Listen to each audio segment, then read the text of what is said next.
Rogues in the House by Robert E. Howard. One fled, one dead, one sleeping in a golden bed. Old rhyme. At a court festival, Nabonidus, the Red Priest, who was the real ruler of the city, touched Murillo, the young aristocrat, courteously on the arm. Murillo turned to meet the priest's enigmatic gaze, and to wonder at the hidden meaning therein. No words passed between them, but Nabonidus bowed and handed Murillo a small gold cask. The young nobleman, knowing that Nabonidus did nothing without reason, excused himself at the first opportunity and returned hastily to his chamber. There he opened the cask and found within a human ear, which he recognized by a peculiar scar upon it. He broke into a profuse sweat, and was no longer in doubt about the meaning in the Red Priest's glance. But Murillo, for all his scented black curls and foppish apparel, was no weakling to bend his neck to the knife without a struggle. He did not know whether Nabonidus was merely playing with him, or giving him a chance to go into voluntary exile. But the fact that he was still alive and at liberty proved that he was to be given at least a few hours, probably for meditation. But he needed no meditation for decision. What he needed was a tool. And fate furnished that tool, working among the dives and brothels of the squalid quarters, even while the young nobleman shivered and pondered in the part of the city occupied by the purple-towered marble and ivory palaces of the aristocracy. There was a priest of Anu, whose temple, rising at the fringe of the slums district, was the scene of more than devotions. The priest was fat and full-fed, and he was at once a fence for stolen articles and a spy for the police.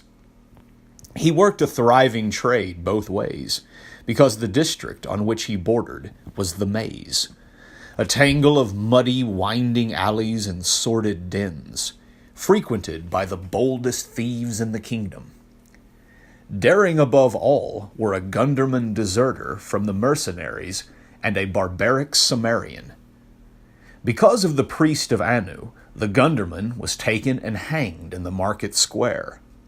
But the Cimmerian fled, and learning in devious ways of the priest's treachery, he entered the temple of Anu by night and cut off the priest's head.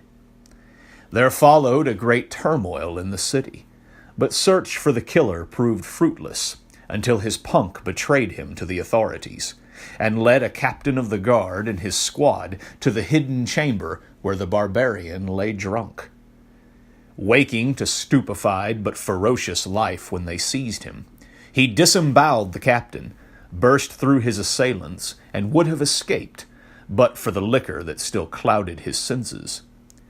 Bewildered and half-blinded, he missed the open door in his headlong flight, and dashed his head against the stone wall so terrifically that he knocked himself senseless. When he came to, he was in the strongest dungeon in the city, shackled to the wall with chains not even his barbaric thews could break. To this cell came Murillo, masked and wrapped in a wide black cloak. The Cimmerian surveyed him with interest, thinking him the executioner sent to dispatch him. Murillo set him at rights and regarded him with no less interest. Even in the dim light of the dungeon, with his limbs loaded with chains, the primitive power of the man was evident. His mighty body and thick-muscled limbs combined the strength of a grizzly with the quickness of a panther. Under his tangled black mane, his blue eyes blazed with unquenchable savagery. "Would you like to live?" asked Murillo. The barbarian grunted, new interest glinting in his eyes. "If I arrange for your escape, will you do a favor for me?" the aristocrat asked. The Cimmerian did not speak, but the intentness of his gaze answered for him. "I want you to kill a man for me." "Whom?" Murillo's voice sank to a whisper. "Nabonidus, the king's priest." The Cimmerian showed no sign of surprise or perturbation. He had none of the fear or reverence for authority that civilization instills in men. King or beggar, it was all one to him. Nor did he ask why Murillo had come to him, when the quarters were full of cutthroats outside prisons. "When am I to escape?" he demanded. "Within the hour. There is but one guard in this part of the dungeon at night. He can be bribed. He has been bribed. See, here are the keys to your chains. I'll remove them, and after I have been gone an hour, the guard, Athicus, will unlock the door to your cell. You will bind him with strips torn from your tunic. So when he is found, the authorities will think you were rescued from the outside, and will not suspect him. Go at once to the house of the Red Priest, and kill him. Then go to the Rat's Den, where a man will meet you and give you a pouch of gold and a horse. With those you can escape from the city and flee the country." "Take off these cursed chains now," demanded the Cimmerian, "and have the guard bring me food. By Crom, I have lived on moldy bread and water for a whole day, and I am nigh to famishing." "It shall be done. But remember, you are not to escape until I have had time to reach my house." Freed of his chains, the barbarian stood up and stretched his heavy arms, enormous in the gloom of the dungeon. Murillo again felt that if any man in the world could accomplish the task he had set, this Cimmerian could. With a few repeated instructions, he left the prison, first directing Athicus to take a platter of beef and ale into the prisoner. He knew he could trust the guard, not only because of the money he had paid, but also because of certain information he possessed regarding the man. When he returned to his chamber, Murillo was in full control of his fears. Nabonidus would strike through the king, of that he was certain. And since the royal guardsmen were not knocking at his door, it was as certain that the priest had said nothing to the king, so far. Tomorrow he would speak, beyond a doubt, if he lived to see tomorrow. Murillo believed the Cimmerian would keep faith with him. Whether the man would be able to carry out his purpose remained to be seen. Men had attempted to assassinate the Red Priest before, and they had died in hideous and nameless ways. But they had been products of the cities of men, lacking the wolfish instincts of the barbarian. The instant that Murillo, turning the gold cask with its severed ear in his hands, had learned through his secret channels that the Cimmerian had been captured, he had seen a solution of his problem. In his chamber again, he drank a toast to the man, whose name was Conan, and to his success that night. And while he was drinking, one of his spies brought him the news that Athicus had been arrested and thrown into prison. The Cimmerian had not escaped. Murillo felt his blood turn to ice again. He could see in this twist of fate only the sinister hand of Nabonidus, and an eerie obsession began to grow on him that the Red Priest was more than human. A sorcerer who reads the minds of his victims and pulled strings on which they danced like puppets. With despair came desperation. Girding a sword beneath his black cloak, he left his house by a hidden way and hurried through the deserted streets. It was just at midnight when he came to the house of Nabonidus, looming blackly among the walled gardens that separated it from the surrounding estates. The wall was high, but not impossible to negotiate. Nabonidus did not put his trust in mere barriers of stone. It was what was inside the wall that was to be feared. What these things were, Murillo did not know precisely. He knew there was at least a huge savage dog that roamed the gardens and had on occasion torn an intruder to pieces as a hound rends a rabbit. What else there might be he did not care to conjecture. Men who had been allowed to enter the house on brief, legitimate business reported that Nabonidus dwelt among rich furnishings, yet simply, attended by a surprisingly small number of servants. Indeed, they mentioned only one as having been visible, a tall silent man called Jaka. Someone else, presumably a slave, had been heard moving about in the recesses of the house, but this person no one had ever seen. The greatest mystery of the mysterious house was Nabonidus himself, whose power of intrigue and grasp on international politics had made him the strongest man in the kingdom.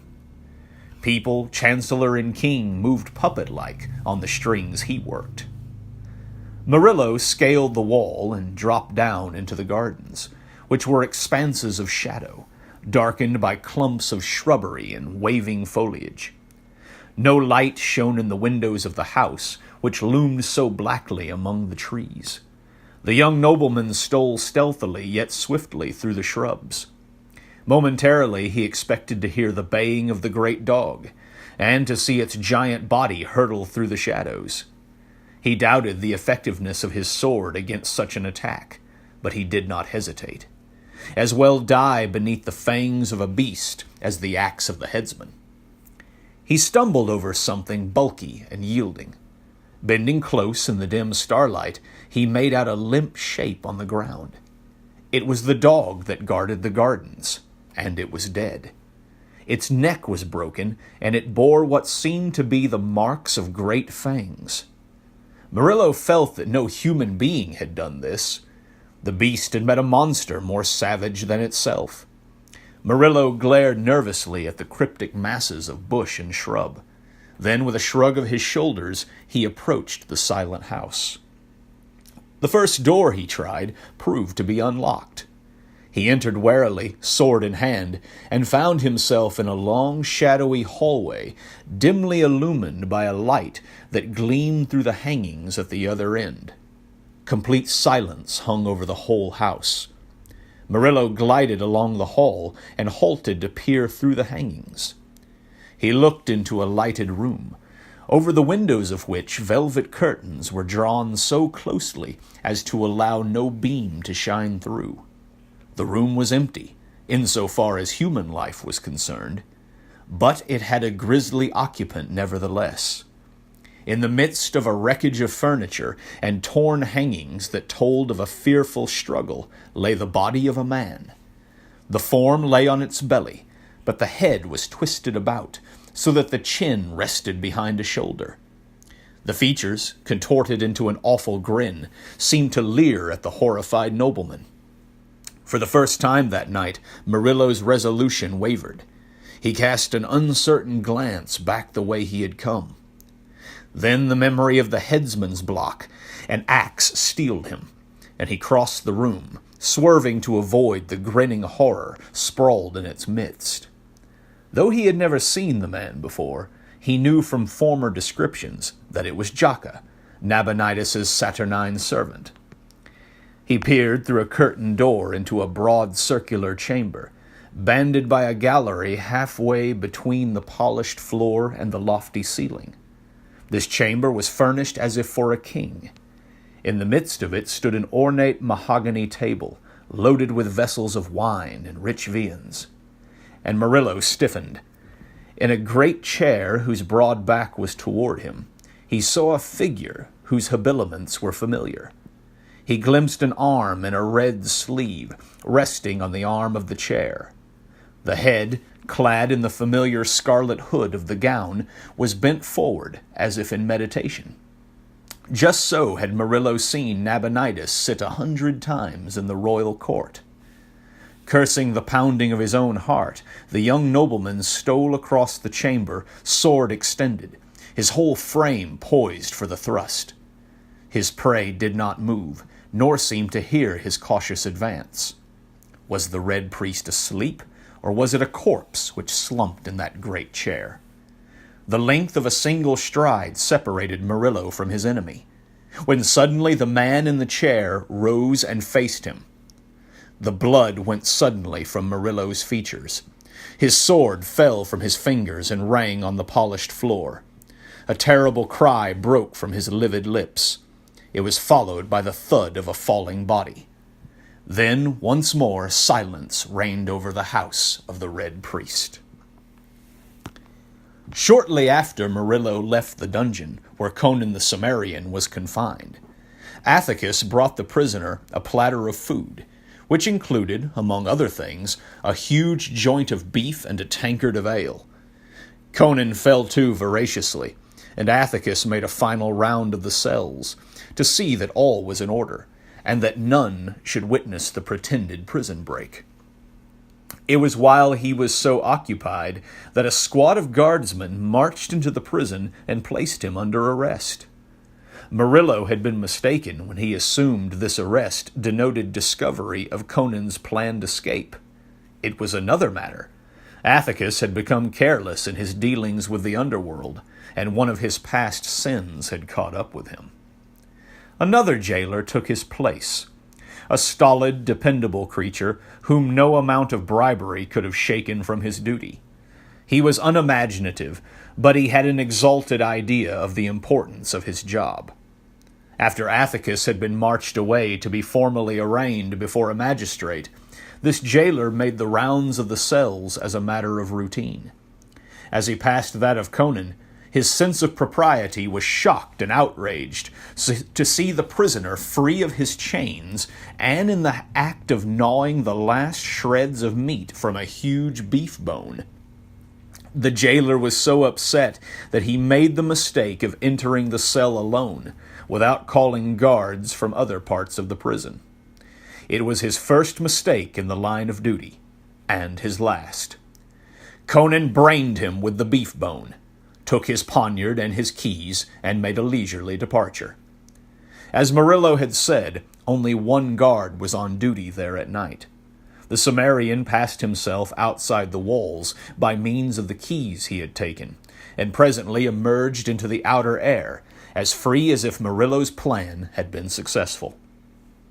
In the shadows of the prison walls, Conan paused to decide his next course of action. It occurred to him that since he had escaped through his own actions, he owed nothing to Murillo. Yet it had been the young nobleman who had removed his chains and had the food sent to him, without either of which his escape would have been impossible. Conan decided that he was indebted to Murillo, and, since he was a man who discharged his obligations eventually, he determined to carry out his promise to the young aristocrat. But first, he had some business of his own to attend to. He discarded his ragged tunic and moved off through the night naked, but for a loincloth. As he went, he fingered the poniard he had captured, a murderous weapon with a broad double-edged blade 19 inches long. He slunk along alleys and shadowed plazas until he came to the district which was his destination, the maze. Along its labyrinthine ways he went with the certainty of familiarity. It was indeed a maze of black alleys and enclosed courts and devious ways, of furtive sounds and stenches. There was no paving on the streets. Mud and filth mingled in an unsavory mess. Sewers were unknown. Refuse was dumped into the alleys to form reeking heaps and puddles. Unless a man walked with care, he was likely to lose his footing and plunge waist-deep into nauseous pools. Nor was it uncommon to stumble over a corpse lying with its throat cut or its head knocked in the mud. Honest folk shunned the maze with good reason. Conan reached his destination without being seen, just as one he wished fervently to meet was leaving it. As the Cimmerian slunk into the courtyard below, the girl who had sold him to the police was taking leave of her new lover in a chamber one flight up. This young thug, her door closed behind him, groped his way down a creaking flight of stairs, intent on his own meditations, which, like those of most of the denizens of the maze, had to do with the unlawful acquirement of property. Partway down the stairs he halted suddenly, his hair standing up. A vague bulk crouched in the darkness before him. A pair of eyes blazed like the eyes of a hunting beast. A beast-like snarl was the last thing he heard in life, as the monster lurched against him, and a keen blade ripped through his belly. He gave one gasping cry and slumped down limply on the stairway. The barbarian loomed above him for an instant, ghoul-like, his eyes burning in the gloom. He knew the sound was heard, but the people in the maze were careful to attend to their own business. A death cry on darkened stairs was nothing unusual. Later, someone would venture to investigate, but only after a reasonable lapse of time. Conan went up the stairs and halted at a door he knew well of old. It was fastened within, but his blade passed between the door and the jamb and lifted the bar. He stepped inside, closing the door after him, and faced the girl who had betrayed him to the police. The wench was sitting cross-legged in her shift on her unkempt bed. She turned white and stared at him as if at a ghost. She had heard the cry from the stairs, and she saw the red stain on the poniard in his hand. But she was too filled with terror on her own account to waste any time lamenting the evident fate of her lover. She began to beg for her life, almost incoherent with terror. Conan did not reply. He merely stood and glared at her with his burning eyes, testing the edge of his poniard with a calloused thumb. At last he crossed the chamber, while she cowered back against the wall, sobbing frantic pleas for mercy. Grasping her yellow locks with no gentle hand, he dragged her off the bed. Thrusting his blade back in its sheath, he tucked his squirming captive under his left arm and strode to the window. Like most houses of that type, a ledge encircled each story, caused by the continuance of the window ledges. Conan kicked the window open and stepped out on that narrow band. If any had been near or awake, they would have witnessed the bizarre sight of a man moving carefully along the ledge, carrying a kicking, half-naked wench under his arm. They would have been no more puzzled than the girl. Reaching the spot he sought, Conan halted, gripping the wall with his free hand. Inside the building rose a sudden clamor, showing that the body had at last been discovered. His captive whimpered and twisted, renewing her importunities. Conan glanced down into the muck and slime of the alleys below. He listened briefly to the clamor inside and the pleas of the wench. Then he dropped her with great accuracy into a cesspool.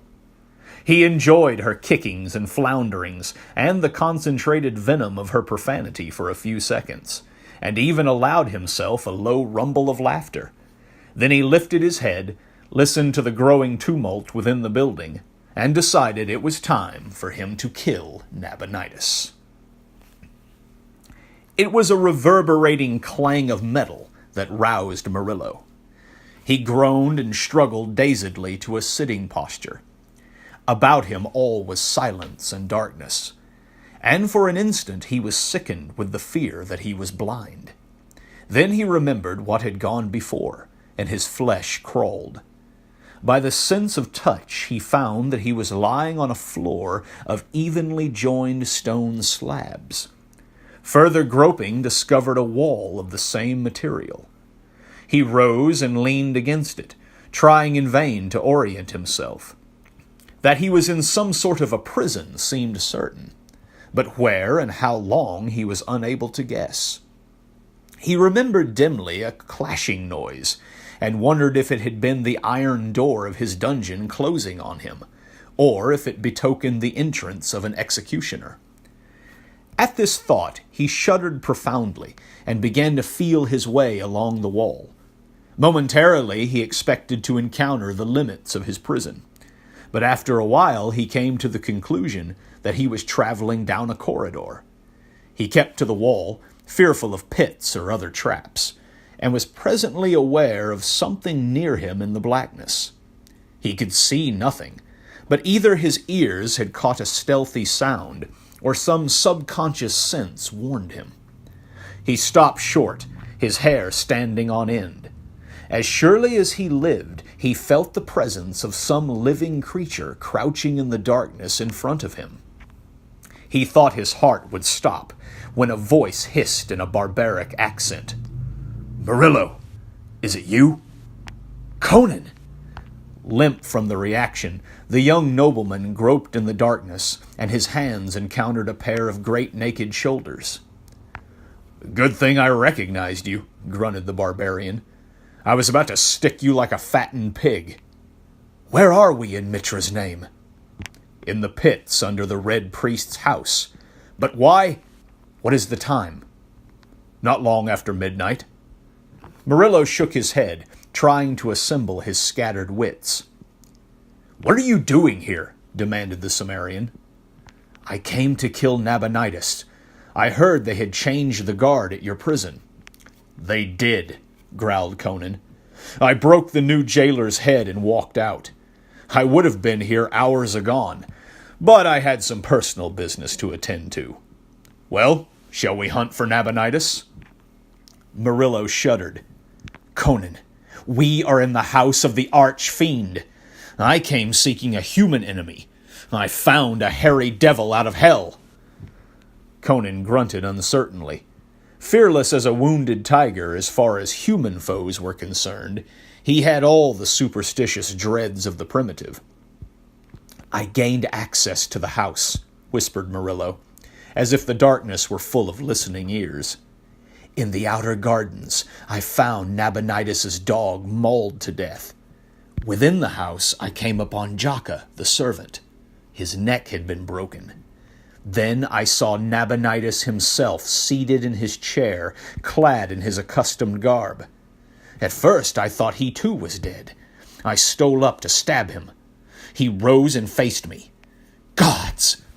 The memory of that horror struck the young nobleman momentarily speechless as he relived that awful instant. "Conan," he whispered, "it was no man that stood before me. In body and posture it was not unlike a man, but from the scarlet hood of the priest grinned a face of madness and nightmare. It was covered with black hair, from which small pig-like eyes glared redly. Its nose was flat, with great flaring nostrils.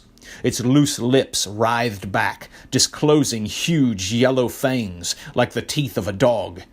The hands that hung from the scarlet sleeves were misshapen, and likewise covered with black hair. All this I saw in one glance, and then I was overcome with horror. My senses left me, and I swooned." "What then?" muttered the Cimmerian uneasily. "I recovered consciousness only a short time ago. The monster must have thrown me into these pits. Conan, I have suspected that Nabonidus was not wholly human. He is a demon, a were-thing. By day he moves among humanity in the guise of men, and by night he takes on his true aspect." "That's evident," answered Conan. "Everyone knows there are men who take the form of wolves at will.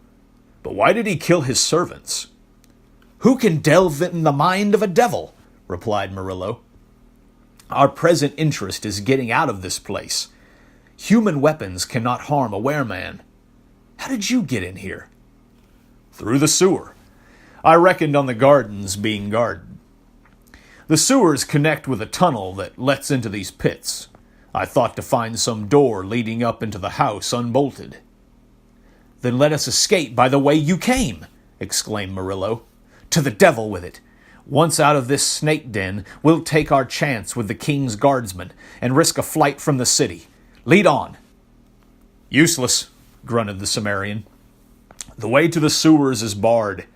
As I entered the tunnel, an iron grill crashed down from the roof. If I had not moved quicker than a flash of lightning, its spearheads would have pinned me to the floor like a worm. When I tried to lift it, it wouldn't move. An elephant couldn't shake it. Nor could anything bigger than a rabbit squirm between the bars." Murillo cursed, an icy hand playing up and down his spine. He might have known Nabonidus would not leave any entrance into his house unguarded. Had Conan not possessed the steel spring quickness of a wild thing, that falling portcullis would have skewered him. Doubtless his walking through the tunnel had sprung some hidden catch that released it from the roof. As it was, both were trapped living. "There's but one thing to do," said Murillo, sweating profusely. "That's to search for some other exit. Doubtless they're all set with traps, but we have no other choice." The barbarian grunted agreement, and the companions began groping their way at random down the corridor. Even at that moment, something occurred to Murillo. "How did you recognize me in this blackness?" he demanded. "I smelled the perfume you put on your hair when you came to my cell," answered Conan. "I smelled it again a while ago, when I was crouching in the dark and preparing to rip you open." Murillo put a lock of his black hair to his nostrils. Even so, the scent was barely apparent to his civilized senses, and he realized how keen must be the organs of the barbarian.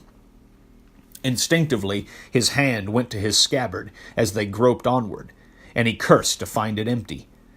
At that moment, a faint glow became apparent ahead of them, and presently they came to a sharp bend in the corridor, about which the light filtered grayly. Together they peered around the corner, and Murillo, leaning against his companion, felt his huge frame stiffen. The young nobleman had also seen it. The body of a man, half naked, lying limply in the corridor beyond the bend, vaguely illumined by a radiance which seemed to emanate from a broad silver disk on the farther wall. A strange familiarity about the recumbent figure, which lay face down, stirred Murillo with inexplicable and monstrous conjectures. Motioning the Cimmerian to follow him, he stole forward and bent over the body. Overcoming a certain repugnance, he grasped it and turned it on its back. An incredulous oath escaped him. The Cimmerian grunted explosively. "Nabonidus, the Red Priest!" ejaculated Murillo, his brain a dizzy vortex of whirling amazement. "Then who... what—" The priest groaned and stirred. With cat-like quickness, Conan bent over him, poniard poised above his heart. Murillo caught his wrist. "Wait, don't kill him yet." "Why not?" demanded the Cimmerian. "He has cast off his wereguise and sleeps. Will you awaken him to tear us to pieces?" "No, wait," urged Murillo, trying to collect his jumbled wits. "Look, he is not sleeping. See that great blue welt on his shaven temple? He has been knocked senseless. He may have been lying here for hours." "I thought you swore you saw him in beastly shape in the house above," said Conan. "I did, or else—" "He's coming too. Keep back your blade, Conan. There is a mystery here even darker than I thought. I must have words with this priest before we kill him." Nabonidus lifted a hand vaguely to his bruised temple, mumbled and opened his eyes. For an instant they were blank and empty of intelligence. Then life came back to them with a jerk, and he sat up, staring at the companions. Whatever terrific jolt had temporarily addled his razor-keen brain, it was functioning with its accustomed vigor again. His eyes shot swiftly about him, then came back to rest on Murillo's face. "You honor my poor house, young sir," he laughed coolly, glancing at the great figure that loomed behind the young nobleman's shoulder. "You have brought a bravo, I see. Was your sword not sufficient to sever the life of my humble self?" "Enough of this," impatiently returned Murillo. "How long have you lain here?" "A peculiar question to put to a man just recovering consciousness," answered the priest. "I do not know what time it now is, but it lacked an hour or so of midnight when I was set upon." "Then who is it that masquerades in your own gown in the house above?" demanded Murillo. "That will be Thack," answered Nabonidus, ruefully fingering his bruises. "Yes, that will be Thack. And in my gown, the dog!" Conan, who comprehended none of this, stirred restlessly, and growled something in his own tongue. Nabonidus glanced at him whimsically. "Your bully's knife yearns for my heart, Murillo," he said. "I thought you might be wise enough to take my warning and leave the city." "How was I to know that was to be granted me?" returned Murillo. "At any rate, my interests are here." "You are in good company with that cutthroat," murmured Nabonidus. "I had suspected you for some time. That was why I caused that pallid court secretary to disappear. Before he died, he told me many things. Among others, the name of the young nobleman who bribed him to filch state secrets, which the nobleman in turn sold to rival powers. Are you not ashamed of yourself, Murillo, you white-handed thief? I have no more cause for shame than you vulture-hearted plunderer, answered Murillo promptly. You exploit a whole kingdom for your personal greed, and under the guise of disinterested statesmanship, you swindle the king, beggar the rich, oppress the poor, and sacrifice the whole future of the nation for your ruthless ambition. You are no more than a fat hog with his snout in the trough. You are a greater thief than I am. This Cimmerian is the most honest man of the three of us, because he steals and murders openly. Well then, we are all rogues together, agreed Nabonidus equably. And what now? My life? When I saw the ear of the secretary that had disappeared, I knew I was doomed, said Murillo abruptly, and I believed you would invoke the authority of the king. Was I right? Quite so, answered the priest. A court secretary is easy to do away with, but you are a bit too prominent. I had intended telling the king a jest about you in the morning. A jest that would have cost me my head, muttered Murillo. Then the king is unaware of my foreign enterprises? As yet, sighed Nabonidus. And now, since I see your companion has his knife, I fear that jest will never be told. You should know how to get out of these rat dens, said Murillo. Suppose I agree to spare your life. Will you help us to escape, and swear to keep silent about my thievery? When did a priest keep an oath? Complained Conan, comprehending the trend of the conversation. Let me cut his throat. I want to see what color his blood is. They say in the maze that his heart is black, so his blood must be black too. Be quiet, whispered Murillo. If he does not show us the way out of these pits, we may rot here. Well, Nabonidus, what do you say? What does a wolf with his leg in the trap say? Laughed the priest. I am in your power, and if we are to escape, we must aid one another. I swear, if we survive this adventure, to forget all your shifty dealings. I swear by the soul of Mitra. I am satisfied, muttered Murillo. Even the red priest would not break that oath. Now to get out of here. My friend here entered by the way of the tunnel, but a grill fell behind him and blocked the way. Can you cause it to be lifted? Not from these pits, answered the priest. The control lever is in the chamber above the tunnel. There is only one other way out of these pits, which I will show you. But tell me, how did you come here? Murillo told him in a few words, and Nabonidus nodded, rising stiffly. He limped down the corridor, which here widened into a sort of vast chamber, and approached the distant silver disk. As they advanced, the light increased, though it never became anything but a dim, shadowy radiance. Near the disk they saw a narrow stair leading upward. That is the other exit, said Nabonidus, and I strongly doubt if the door at the head is bolted. But I have an idea that he who would go through that door had better cut his own throat first. Look into the disk. What had seemed a silver plate was in reality a great mirror set in the wall. A confusing system of copper-like tubes jutted out from the wall above it, bending down toward it at right angles. Glancing into these tubes, Murillo saw a bewildering array of smaller mirrors. He turned his attention to the larger mirror in the wall and ejaculated in amazement. Peering over his shoulder, Conan grunted. They seemed to be looking through a broad window into a well-lighted chamber. There were broad mirrors on the walls, with velvet hangings between. There were silken couches, chairs of ebony and ivory, and curtained doorways leading off from the chamber.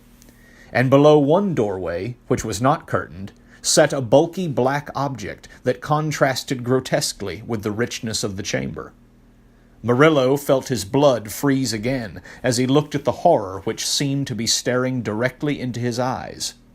Involuntarily, he recoiled from the mirror, while Conan thrust his head truculently forward, till his jaws almost touched the surface, growling some threat or defiance in his own barbaric tongue. "In Mitra's name, Nabonidus," gasped Murillo, shaken. "What is it?" "That is Thak," answered the priest, caressing his temple. "Some would call him an ape, but he is almost as different from a real ape as he is different from a real man. His people dwell far to the east, in the mountains that fringe the eastern frontiers of Zamora.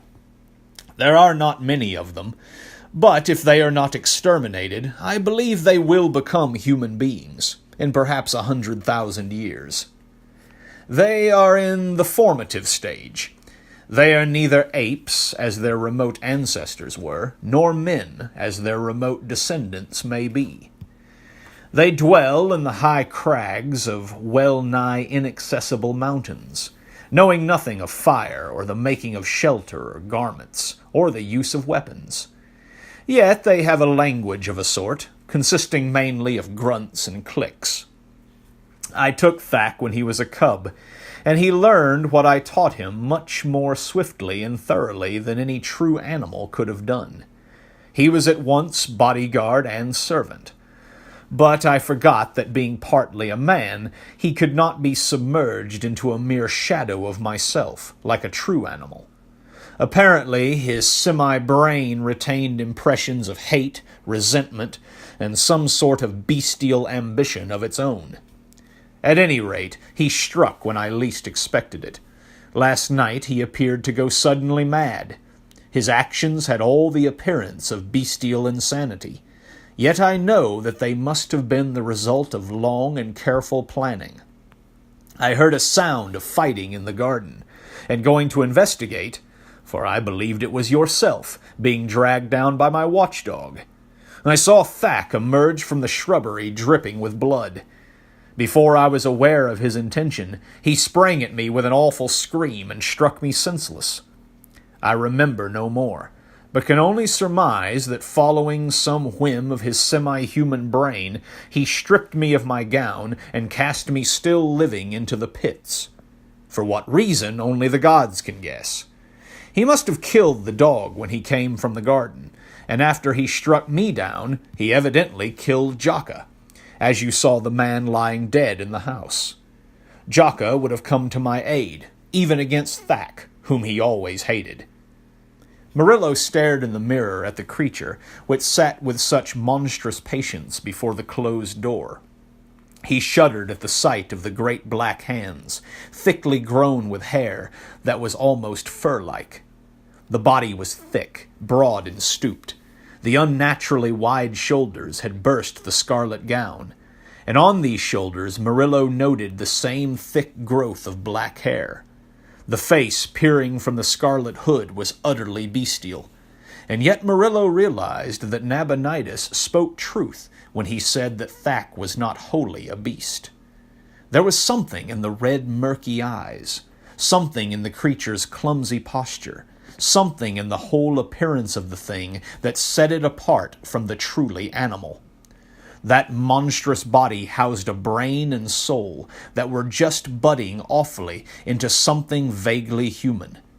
Murillo stood aghast as he recognized a faint and hideous kinship between his kind and that squatting monstrosity, and he was nauseated by a fleeting realization of the abysses of bellowing bestiality up through which humanity had painfully toiled. "Surely he sees us," muttered Conan. "Why does he not charge us? He could break this window with ease." Murillo realized that Conan supposed the mirror to be a window through which they were looking. "He does not see us," answered the priest. "We are looking into the chamber above us. That door that Thak is guarding is the one at the head of these stairs. It is simply an arrangement of mirrors. Do you see those mirrors on the walls? They transmit the reflection of the room into these tubes, down which other mirrors carry it to reflect it at last on an enlarged scale in this great mirror. Murillo realized that the priest must be centuries ahead of his generation to perfect such an invention. But Conan put it down to witchcraft, and troubled his head no more about it. "I constructed these pits for a place of refuge as well as a dungeon," the priest was saying. "There are times when I have taken refuge here, and through these mirrors watched doom fall upon those who sought me with ill intent." "But why is Thack watching that door?" demanded Murillo. "He must have heard the falling of the grating in the tunnel. It is connected with bells in the chambers above. He knows someone is in the pits, and he is waiting for him to come up the stairs. Oh, he has learned well the lessons I taught him. He has seen what happened to men who came through that door, when I tugged at the rope that hangs on yonder wall, and he waits to mimic me." "And while he waits, what are we to do?" demanded Murillo. "There is naught we can do, except watch him. As long as he is in that chamber, we dare not ascend the stairs. He has the strength of a true gorilla, and could easily tear us all to pieces. But he does not need to exert his muscles. If we open that door, he has but to tug that rope and blast us into eternity." "How?" "I bargained to help you escape," answered the priest, "not to betray my secrets." Murillo started to reply, then stiffened suddenly. A stealthy hand had parted the curtains of one of the doorways. Between them appeared a dark face, whose glittering eyes fixed menacingly on the squat form in the scarlet robe. "Petrius!" hissed Nabonidus. "Mitra, what a gathering of vultures this night is!" The face remained framed between the parted curtains. Over the intruder's shoulder, other faces peered. Dark, thin faces, alight with sinister eagerness. "What do they here?" muttered Murillo, unconsciously lowering his voice, although he knew they could not hear him. "Why, what would Petrius and his ardent young nationalists be doing in the house of the Red Priest?" laughed Nabonidus. "Look how eagerly they glare at the figure they think is their arch-enemy. They have fallen into your error. It should be amusing to watch their expressions when they are disillusioned." Murillo did not reply. The whole affair had a distinctly unreal atmosphere. He felt as if he were watching the play of puppets, or as a disembodied ghost himself, impersonally viewing the actions of the living, his presence unseen and unsuspected. He saw Petrius put his finger warningly to his lips, and nod to his fellow conspirators. The young nobleman could not tell if Thack were aware of the intruders. The ape-man's position had not changed, as he sat with his back toward the door through which the men were gliding. "They had the same idea you had," Nabonidus was muttering at his ear. "Only their reasons were patriotic rather than selfish. Easy to gain access to my house, now that the dog is dead. Oh, what a chance to rid myself of their menace once and for all. If I were sitting where Thack sits, a leap to the wall, a tug on that rope." Petrius had placed one foot lightly over the threshold of the chamber. His fellows were at his heels, their daggers glinting dully. Suddenly Thack rose and wheeled toward them. The unexpected horror of his appearance, where they had thought to behold the hated but familiar countenance of Nabonidus, wrought havoc with their nerves. As the same spectacle had wrought upon Murillo. With a shriek, Petrius recoiled, carrying his companions backward with him. They stumbled and floundered over each other, and in that instant Thack, covering the distance in one prodigious, grotesque leap, caught and jerked powerfully at a thick velvet rope which hung near the doorway. Instantly the curtains whipped back on either hand, leaving the door clear, and down across it something flashed with a peculiar silvery blur. "He remembered!" Nabonidus was exulting. "The beast is half a man. He had seen the doom performed, and he remembered. Watch now. Watch! Watch!" Murillo saw that it was a panel of heavy glass that had fallen across the doorway. Through it he saw the pallid faces of the conspirators. Petreius, throwing out his hands as if to ward off a charge from Thack, encountered the transparent barrier, and from his gestures said something to his companions. Now that the curtains were drawn back, the men in the pits could see all that took place in the chamber that contained the nationalists.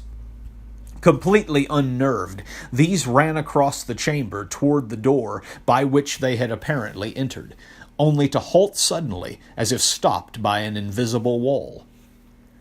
"The jerk of the rope sealed that chamber," laughed Nabonidus. "It is simple. The glass panels work in grooves in the doorways. Jerking the rope trips the spring that holds them. They slide down and lock in place, and can only be worked from outside. The glass is unbreakable. A man with a mallet could not shatter it. Ah!" The trapped men were in a hysteria of fright. They ran wildly from one door to another, beating vainly at the crystal walls, shaking their fists wildly at the implacable black shape which squatted outside. Then one threw back his head, glared upward, and began to scream, to judge from the working of his lips while he pointed toward the ceiling. "The fall of the panels released the clouds of doom," said the Red Priest with a wild laugh. "The dust of the grey lotus, from the swamps of the dead, beyond the land of Katai." In the middle of the ceiling hung a cluster of gold buds. These had opened like the petals of a great carven rose, and from them billowed a grey mist that swiftly filled the chamber.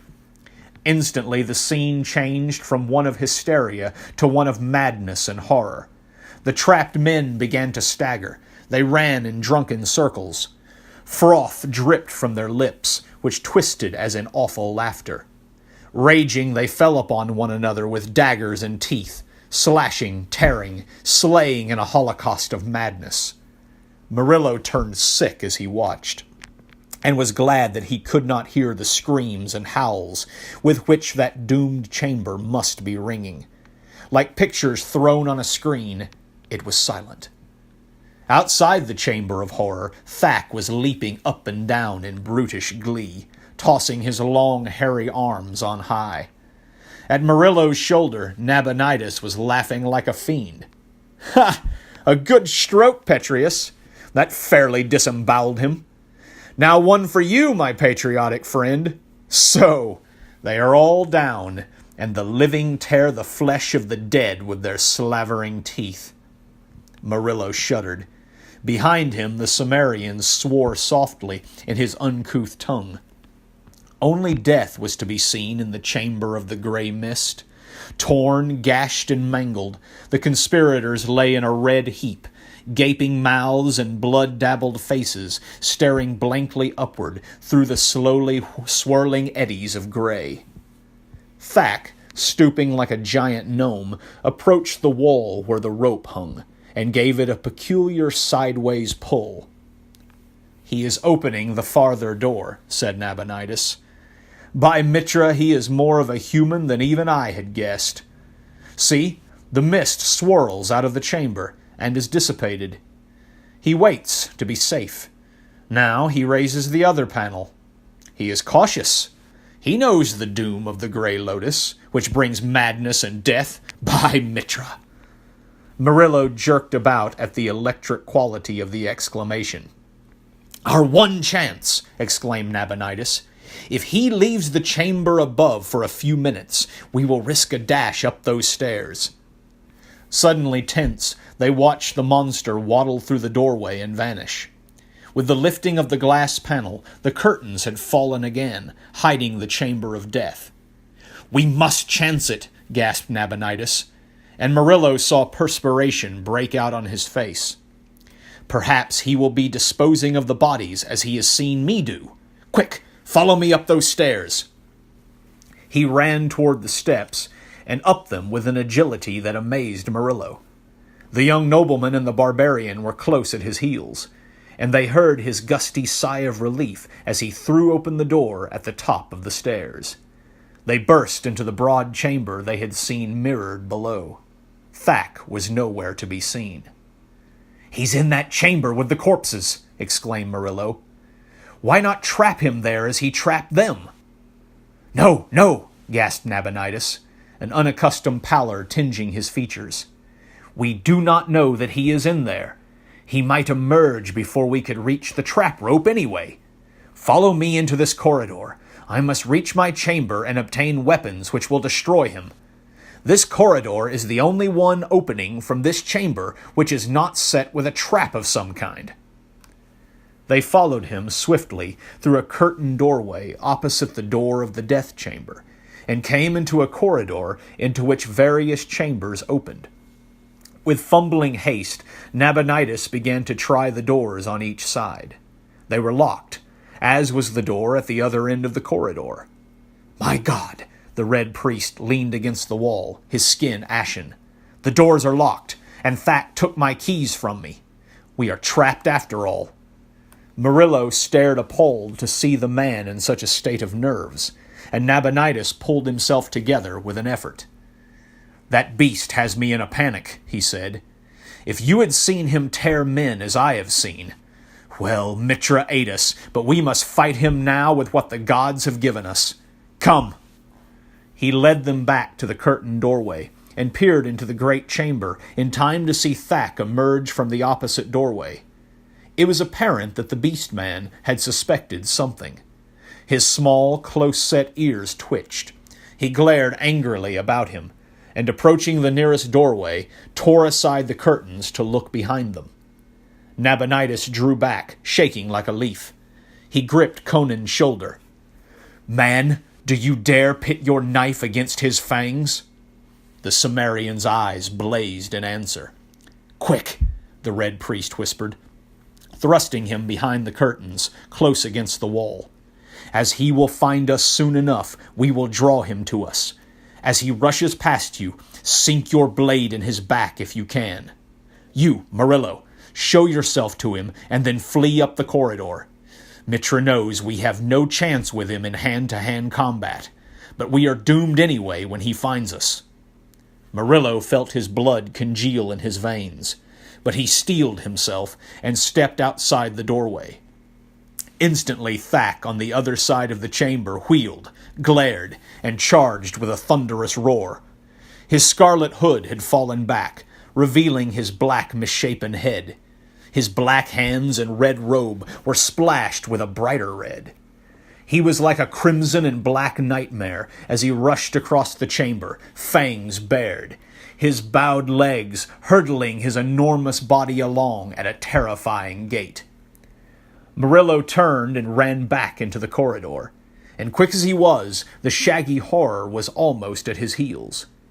Then, as the monster rushed past the curtains, from among them catapulted a great form that struck full on the ape-man's shoulders, at the same instant driving the poniard into the brutish back. Thak screamed horribly as the impact knocked him off his feet, and the combatants hit the floor together. Instantly there began a whirl and thrash of limbs, the tearing and rending of a fiendish battle. Murillo saw that the barbarian had locked his legs about the ape-man's torso, and was striving to maintain his position on the monster's back, while he butchered it with his poniard. Thak, on the other hand, was striving to dislodge his clinging foe, to drag him around within reach of the giant fangs that gaped for his flesh.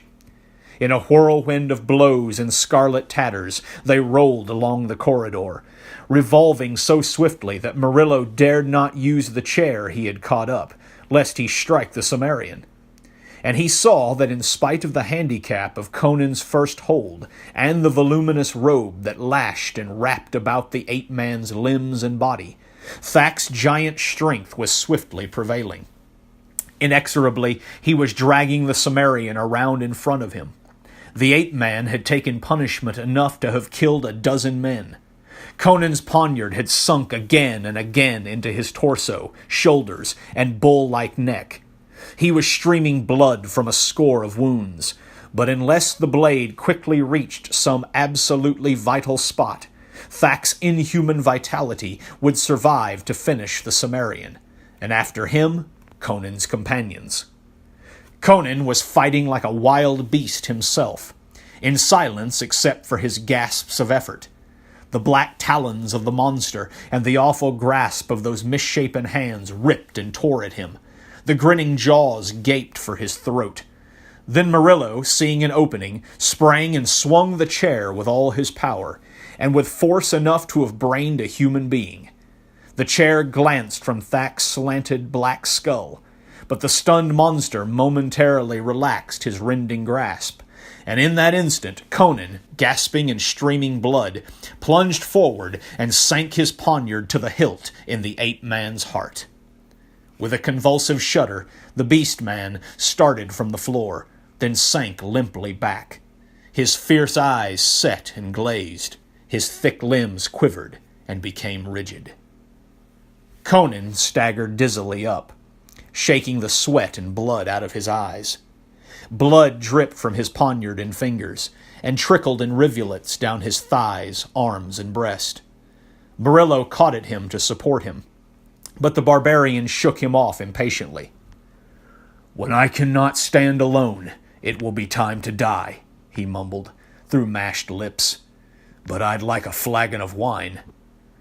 Nabonidus was staring down at the still figure, as if he could not believe his own eyes. Black, hairy, abhorrent, the monster lay, grotesque in the tatters of the scarlet robe, yet more human than bestial, even so, and possessed somehow of a vague and terrible pathos. Even the Cimmerian sensed this, for he panted, "I have slain a man tonight, not a beast.